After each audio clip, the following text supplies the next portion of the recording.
Саламатсыздар балалар, әдебиеттік оқу пәні 83-ші сабақ. Бүгінгі сабағымыздың тақырыбы кемпір қосақ. Бүгінгі сабақта сұрақтарға жауап бересің. Кемпір қосаққа қатысты көркем сөздерді білесің, оларды қолданасың. Бірінші тапсырма: жұмбақты шеш. Алдымда әр түрінен жібек жіптін, аспанға шекелеп кесте тіктім. Бұл не? Бұл кемпір қосақ екен, балалар. Екінші тапсырма: өлеңді мәнерлеп оқы. Кемпір қосақ. Жаңбыр жауып басылды, аспан шайдай ашылды, көкте қызыл жасылды, кемпір қосақ асылды. Мектебімнің тойдағы қақпасындай әдемі, мың құбылып жайнады, қызықтырып әдейі.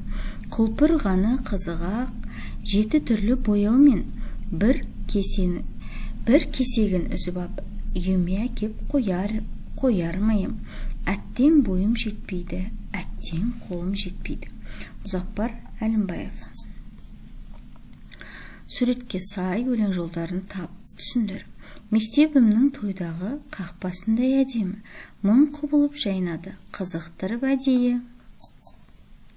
Өлеңнен кемпір қосаққа қатысты көркем сөздерді тауып айт. Кемпір қосақ қызыл жасыл түсті, 7 түрлі бояулы.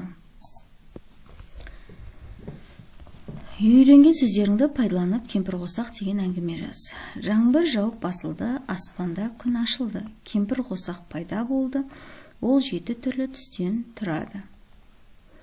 Ал балалар, осымен сабағымыз аяқталды. Алдағы сабақтарымыз жіберіп алмас үшін арнамызға тіркеліп лайк басуды ұмытпаңдар.